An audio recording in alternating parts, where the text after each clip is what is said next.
President Kennedy famously said that a rising tide raises all boats. I oversee a women's self-help group movement in my constituency and in Uttar Pradesh. And chatting to them once, I told them this. I said, you know, the President of the United States, he said that a rising tide raises all boats. The woman looks at me and she says, Rahul Bhaiya, हमारे पास तो नाव ही नहीं है. A rising tide doesn't raise people who don't have a boat. We have to help build the boat for them. It's not good enough to raise the tide. We have to give them the basic infrastructure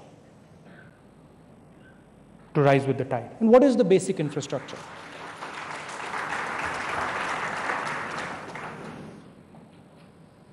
What is the basic infrastructure? The basic infrastructure, as designed by the UPA, is a rights-based paradigm. Give everybody the basic minimum on a number of key ideas. Give them a basic minimum on the job front.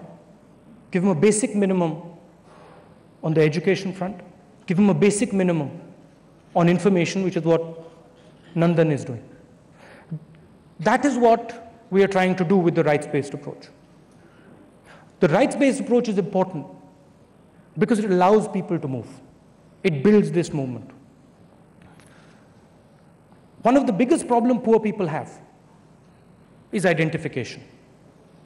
If you go to a village, the village knows each other. Everybody in the village knows each other. Uska bhai hai, uski behan hai. When the villager leaves the village, he loses all that information and nobody else has it.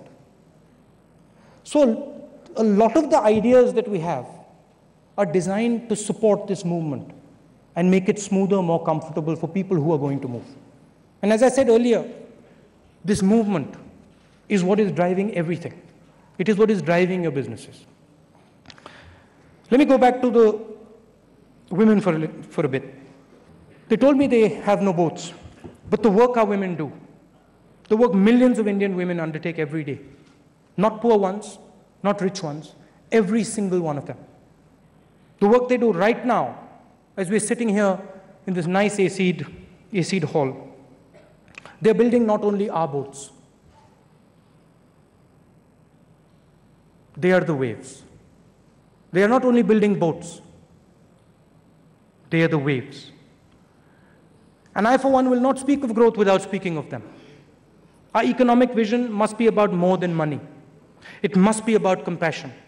We must envision a future for India that leaves no man and no woman outside in the shadows.